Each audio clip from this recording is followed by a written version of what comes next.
This conference will now be recorded. Okay, so we need to have one inventory system. I have given you the steps also. Step 1 is create a class with item name, price, units. Then we need to have a empty list. Then we have to write one infinite while loop. Until we say exit, it should be executing. In the loop, we have different options: add item, edit item, delete item, details of an item, list all items. Like that, we have some options. Every time when loop executes, it should show the options to select. Based on the user's choice, we have to execute the case, right? This is the program I have given. Some people tried to write this program and achieved up to add item part. Okay, but remaining areas nobody has implemented. Let us see. I have already given you the structure. I have already shared you the framework what you need to do. Okay, let me put this framework into program. Okay, let's create the class. Okay, class, say, I can say anything. Item, and say for example class item. Okay, I need three variables, right? Item name, price, units. So I'll where we initialize the variables, we initialize the variables in constructor. So I'll write a constructor. After self, I'll say item name, price, units. Okay. Self dot item name equals to item name. Self dot price equals to price. Self dot units equals to units. Then till here it is clear, right?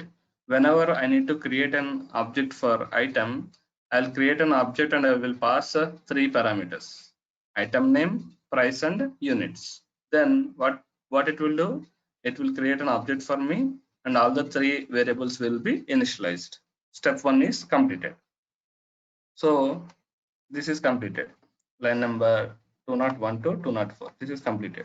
Next, what I have mentioned, create one empty list. Generally, these kind of things we deal using the database. So we have to insert the item details into one database, and from that we have to perform the operations. We'll try to see that example also once we learn the database. But for now, we need one data collection. So list would work for us in a better way. Why it can work? Because we can make modifications to the list. Once the list is created, we can add the items, we can remove the items, we can update the items. That facility is there. So let us take one list. Let me take, say, li items equals to empty list. I'll take. Done. Say, I can say it's a data collection. Next, third step, we have to write the while loop with the true. I have mentioned these conditions also. Okay, print this menu and take the user input. That is what I have mentioned. So let me write the while loop. While true,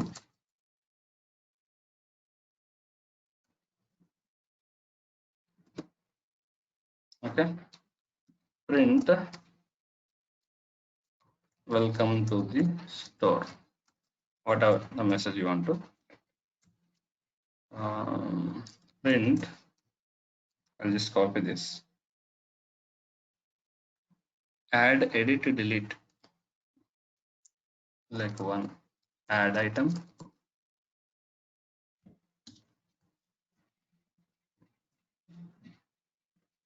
Choice 2, edit item. Choice 3, delete item. Choice 4, details of item. Choice 5, list of items.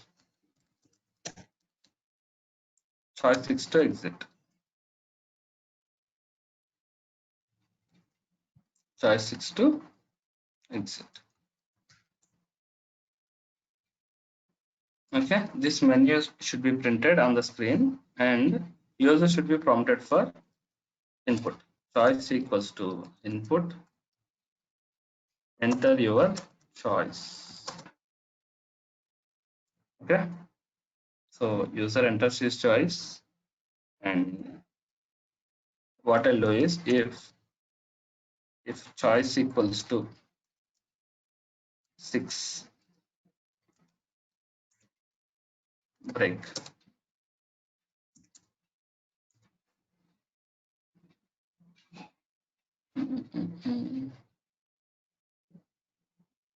Otherwise, we'll write the other cases. If choice equals to 1, pass, else if choice equals to 2,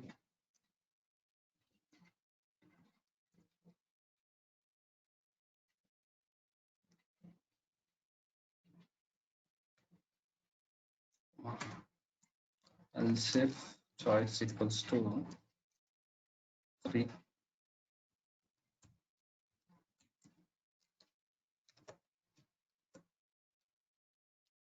Why I am taking as a string choice?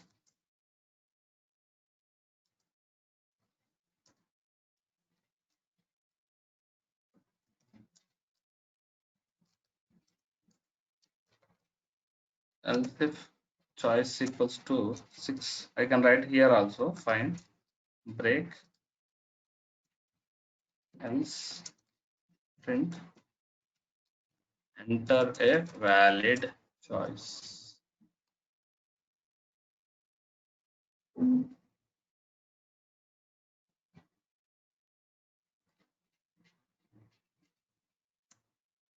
Or I can say invalid choice.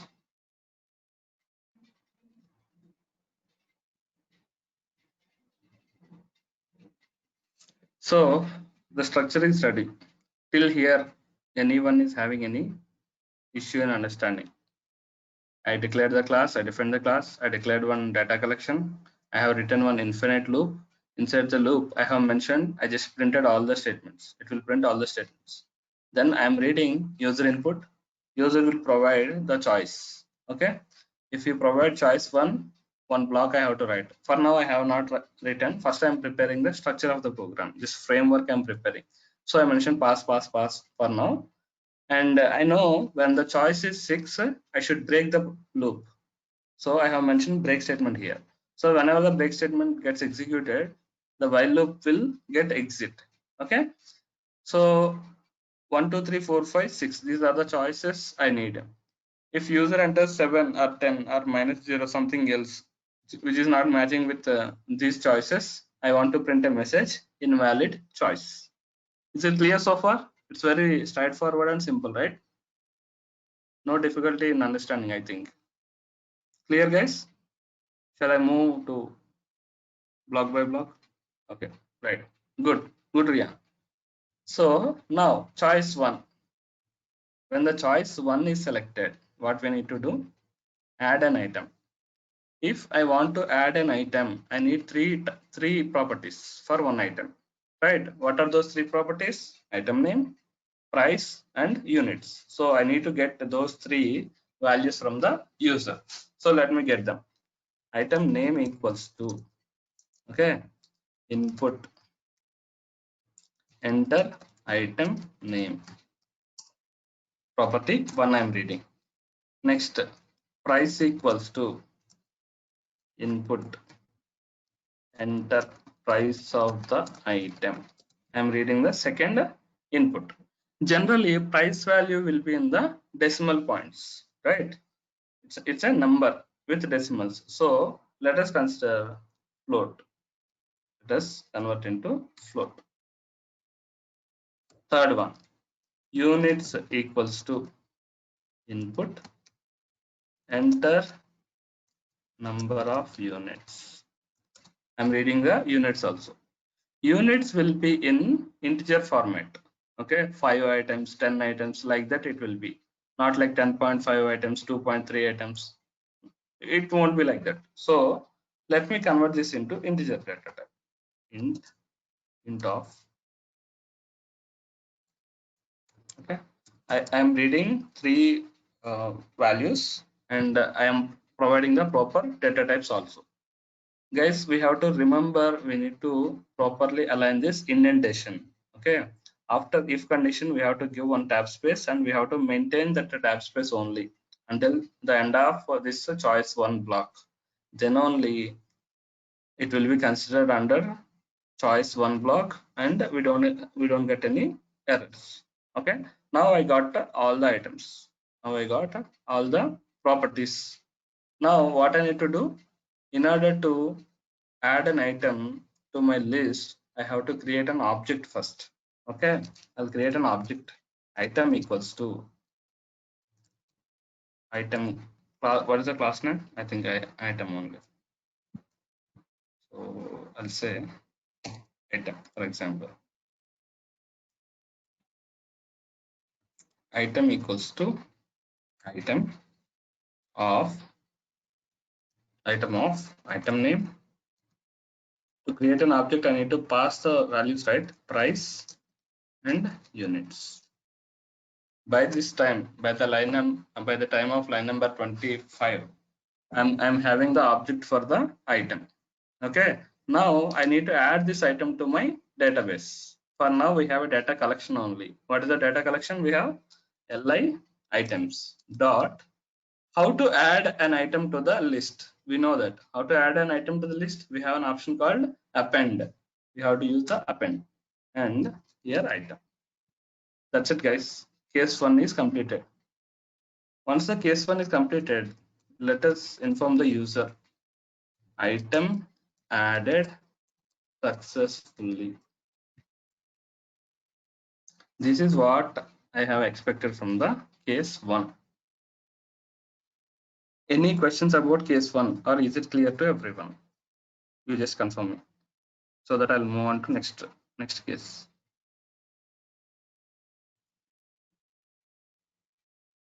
Clear? Very good. Next, I'll go to the case 2. What is the case 2? Case 2, edit item. Okay, I want to edit one item. Maybe I want to update the name or units or price. Generally, when we are dealing with database, we will keep one ID as primary key. We don't make any changes to one column or one property. But here it's fine. We can update all the things because we are using collection, right? So let us say I have some 10 items in my repository. Okay, I want to update price of one item or number of units of one item. First, if I want to update one item, what I need to get? I need to identify that item, where that item is available, right? First, I need to identify which item you want to update. Okay, so here let us deal with the name. So first read the name from the user. Name equals to and input, enter item name you want to edit. Enter the name of the item you want to edit. I got the item name. User will enter the item name, pen or something. I got the pen into name variable. I got it now. Now I need to check whether that item is available in my list or not. I need to check whether the name, the pen item is available in the list or not. If that is available, then I need to edit that. Okay. For now, what I'll do is I'll write one for loop. Okay. For I in li items. Okay. If, say for example, I dot item name equals to name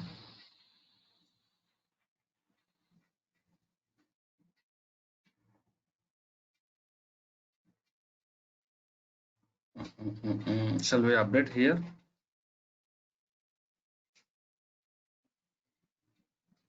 We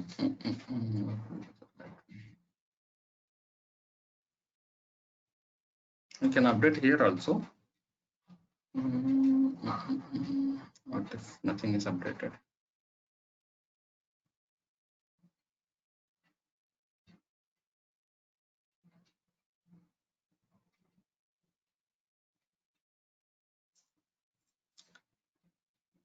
Okay, first we need to check whether this is existing or not. Yes, okay. If it is existing, then I'll read the input from the user.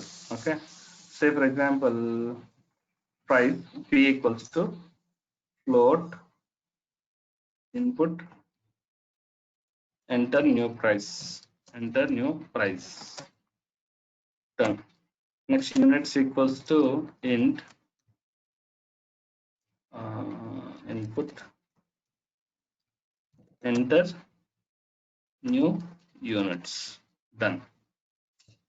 Okay, I got units, I got price. Now I can write here I dot price equals to P, I dot units equals to U.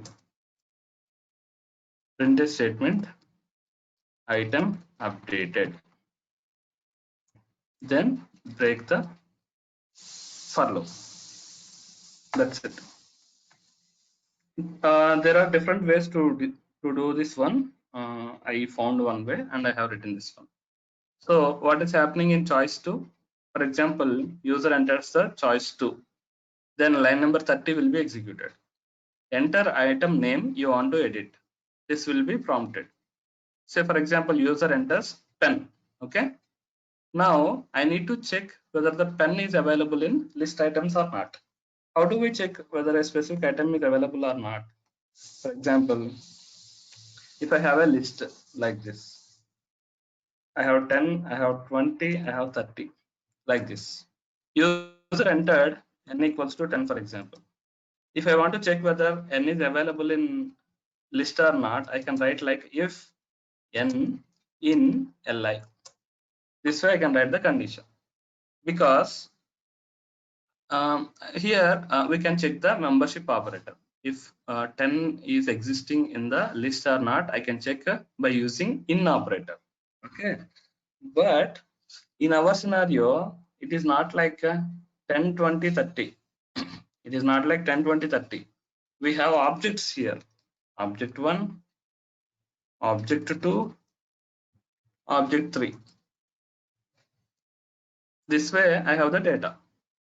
If I want to check whether the object is available here in the list or not, if I want to check that, what I need to do is first I have to create an object like this, object of item.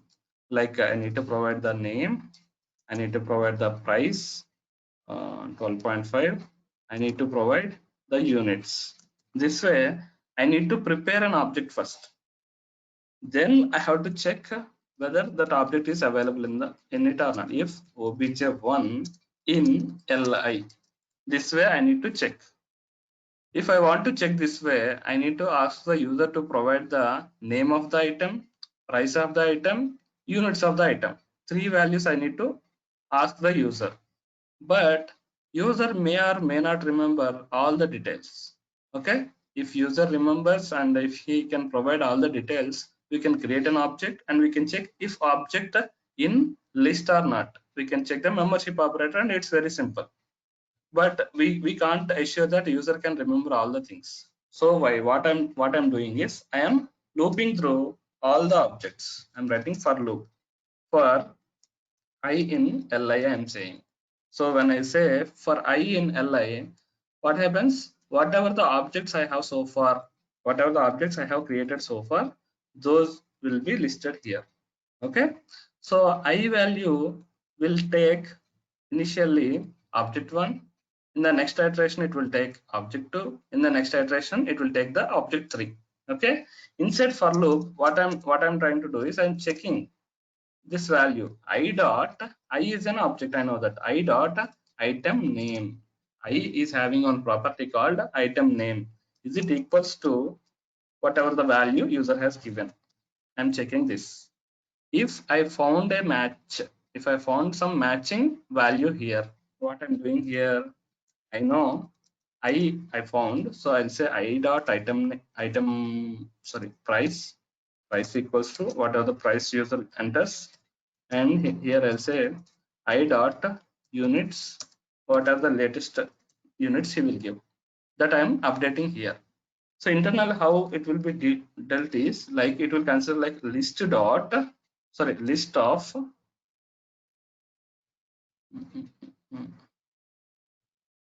object one. No, generally inside first list will be there. Inside the list, object one will be referred. Dot the price, object price, and list.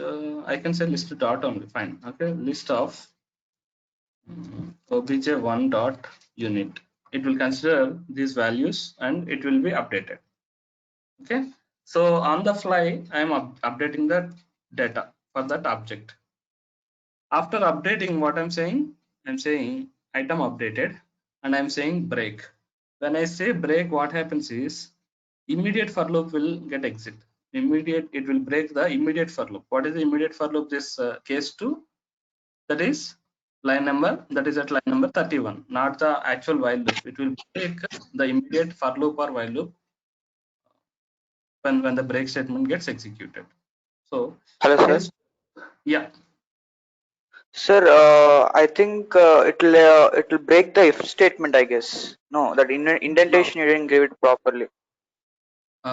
Break statements works against loops only. If if we don't need any break kind of thing. Only for loops only. Break is associated. Break and continue associated with the loops only. That's the key point you have to remember. Conditionally, we break the loops. Okay. For if when you are writing if statement, there is no loop, there is no iteration. No need to break something. Right. Okay. Only for loops only. Either it breaks the for loop or it breaks the while loop. Even for continue. So it is understood, sir. Like even if the indentation is not given properly, it'll understand, right? Indentation properly means, you tell me how like break should be like one tab space before, right? Like we are breaking it, no? Here. Yeah. No. If you are giving like that, what happens is first it will check the if condition. If the condition is matching, all the statements will be executed. Then it will break. Okay, that is fine. Second case, even if the condition is not matching, also it will break. So if you are writing like this, for loop will be executed only one time and immediately it will break the loop. Okay. So if this is here, it doesn't mean it belongs to only if condition. It is part of the loop only. This way you have to think. It is part of the loop only. Who is the parent? If for is the parent. So and break looks for the immediate for loop or while loop. What is the immediate for loop for this break at the line number 38? It is at the 31. Okay. Of course, we have one more loop here in the line number 10. Okay. This is the main parent loop we have, right? This will not break. The reason is that is not the immediate loop for this break. For this break, what is the immediate loop? This is the immediate loop. That will be that will get break.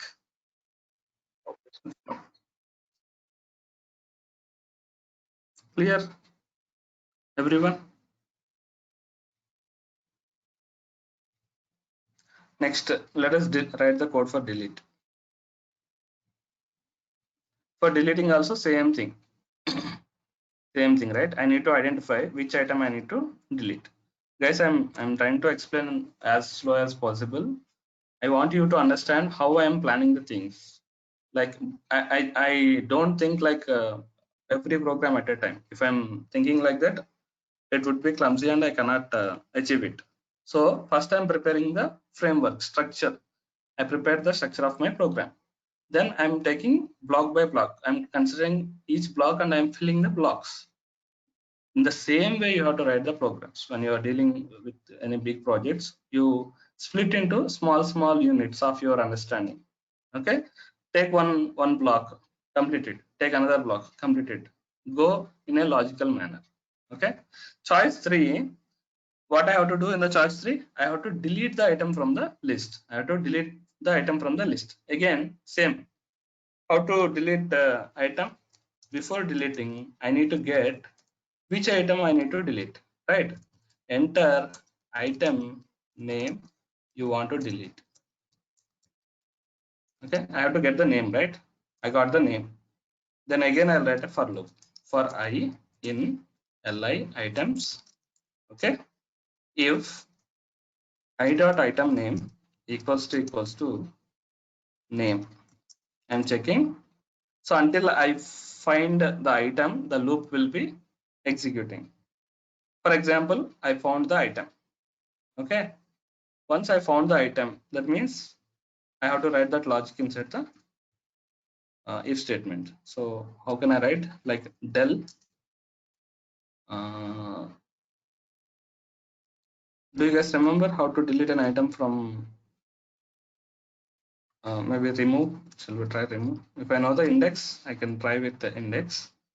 If I don't know the index, li items dot remove we have, right? Remove I, that's it. Simple. So I'm checking for that specific item based on the name. Once I got the item, I'll say list items dot remove of. I have to give the object. Remember this. Even for removing also, you have to give the object. Here, when we have seen examples, simple examples, we have seen like this. Okay, when you want to remove something, we used to write like li dot remove of 10. Like that, we have seen the examples. Here, when we saw the examples, we have integer, float, and string values only. But in real time, you have to deal with the data objects. So here in our example, a list is a collection of objects. So while adding, removing, whatever the operations I'm doing, I have to deal with the object. So I is my object here. So I mentioned the I here. So I'll say message print item deleted. Okay. Generally, when you are deleting anything, we ask the user confirmation. Are you sure you want to delete or not? Then only we will delete the statement.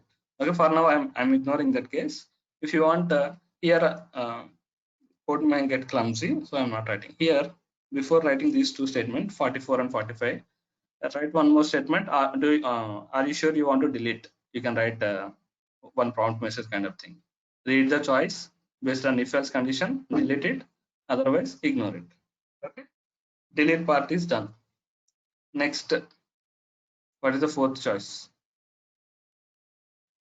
Details of an item. I want to get the details of one item. How to get that? It's very simple. Again, first take the name of the item you want to get the details. Input, enter item name to display details. Good. Again, I need to do a for loop for in list items. If I dot item name equals to name, then let us print the details. Print item name comma I dot item name. We have only three properties, right? So it looks simple. Item price comma I dot price. Next, print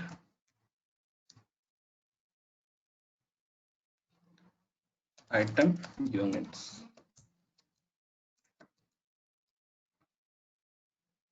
I dot units. Done. Clear? I think. Okay. For example, user don't remember the item names. He don't remember the item names. He wants to see all the list of items. all the list of items he wants to see. So he will select the choice 5. Then let's write the code here. For I in list items, print I dot item name. That's it. I want to print all the items. Before that, let me print one more statement. Print here is the list of all items. Done. My program is completed, guys. Shall we test it? We have to add one more thing, but that is optional. Okay, now I'll place some comments. Actually, by the time of writing only, I should write the comments. Item class with the 3 properties, whatever. Okay, it's a data collection. Here, infinite loop executes until choice 6 is selected. Okay, next, choice 1, adding item to the data collection. Choice 2, updating item. Choice 3, deleting item. Choice 4, details of item. Choice 5, listing all items. Choice 6, exit. Else, invalid choice. This is the program I have asked you guys. This is the program I expected you to write. Maybe I know you may face difficulty here, but I thought at least someone can try iterating through all the items of the list items collection. At least if you get a thought to loop all the items, you may think like, okay, what is the next level? I got the object, but I need to check by name. What is the name property I have? Item name. So I need to compare that item name part. That level you have to think. To iterate, we know we have to use the loop. We know that, right? So after iterating, we are getting the objects, not the direct values. So I need to check object dot and its value, and I have to compare. Then I have to take the decision, right? So I'm not 100% sure this program is going to work or not because I haven't yet tested. Okay, let us test now. But before testing, at least logically, are you able to understand or not? Whether this program works or not, that is secondary thing. At least we are able to achieve the entire program, all the cases we covered, we have written the program, right? So are you able to understand the way or the logic of this program we followed and how we achieved this program? Can you write this kind of program if I ask you to write next time? That is important thing. Yes or no? Is it clear? Any case or any area? Are you facing difficult to understand? Line number 27. Okay. Line number 27. Okay. So in the choice 1, I got the 3 properties. Okay. Once I got the 3 properties, I have to create an object for the class. How do we create the object for class? Object name equals to class name, and we have to pass the 3 parameters. What are the number of parameters we have? That parameters we have to pass.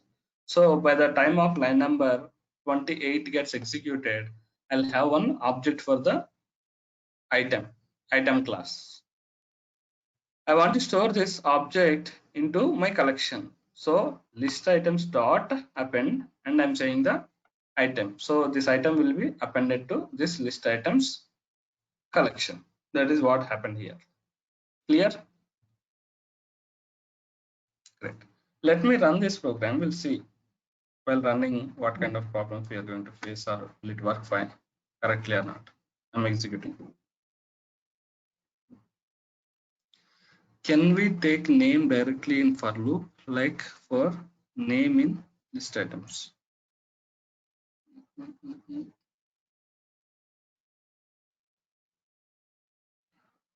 You mean to say like list item? Okay, names only you want to iterate? Yes, we can. Yes, we can iterate through names only. But if you are iterating through names only, the problem is when you want to update or when you want to delete, again you have to get the object. Before doing update or delete operation, Ganesh, you have to fetch the object again. Instead of that, I'm getting the object first and then comparing. In this scenario, this would be this seems to be a good approach for me. Maybe you can write a better program also. It depends upon the logics you are going to implement. Okay, guys, let us test it.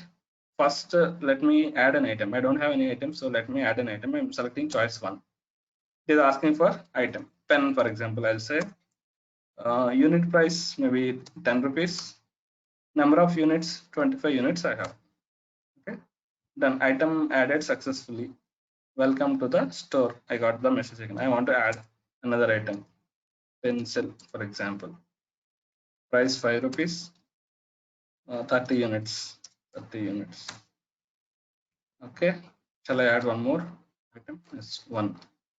Book, I'll say book, for example. It's 25 rupees each, and 50 items I have. Okay, I added few items to my repository now. Okay, now let us try other cases. I want to check the price of book, for example. I don't remember exactly what name I have given. So first I want to see what are all the items I have in my repository. So I'll say 5. See here, when I selected 5, I'm getting the list of. Okay, guys, if you are confusing, print some stars or some space here, so that once that block is executed, you can see the difference. Okay. If I want to do that, I have to stop the debugging and I have to write that. For now, I'm not writing. So when I select the choice 5, here is a list of all items. I got a pen, pencil, book. Okay. Now I want to see the details of book. Okay. I want to see the details of book. So enter your choice. Details of item. What is the choice I need to enter? I want to enter 4. Enter the item to display the details. BO, book. See here, I got item name is book, item price is 25, item units 50 units I have. Good, great. I'm getting what I needed. Okay, list of items I have checked, details of items I have checked. Next, I want to edit an item. Let me edit one item. Choice 2. Enter the item you want to edit. Book, for example, I want to edit the book. Enter new price 100 rupees. Enter new units 200 units. Done. Item updated. It is saying item updated. Let me see the details of the item. So 4 I'll select, book I will give. See here, I got the latest data. So item name is book, item price is 100 rupees, and item units 200. Okay. Now I need to check the delete option. Delete. So let me say 3. Choice 3. I want to delete book item. Book. So item deleted, it is saying, let me check whether it is deleted or not. By selecting choice 5, I can check that. See here, pen and pencil are there, but there is no book. So it is deleting. Clear, guys? Can we do this kind of programs? If you can write this kind of programs, at least I can say you're a programmer. So you can plan the things logically and you can write. So that would be our third step of assignment. Today I will add some more examples as part of collections. Okay, and some logical related things. Next I will add 3 to 4 examples of this kind. if you can write this kind of applications by your own, so I can understand that you can logically plan the things and you can deal with conditional statements and looping statements properly. Okay. Any questions on this part, guys? Okay. The immediate assignment to everyone is you write this program by your own and share me the screenshot, or at least confirm me all the cases are working. Can you guys do that? Or should I share the code? If I share the code, you may copy paste. Okay. Don't cheat yourself. I will share the code. I'll upload to the Google Drive and programs folder. This one. Try to write this program by your own and try to execute it for all the cases. Okay. Tarun, you want to ask? Sir, have the older version of Python, sir. So, like, if I do some program, it gets it like there's no option to save it.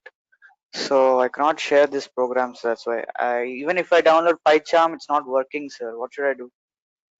Why it's not working? What's the problem you're getting? I think I'm getting confused in setting environmental variables, sir.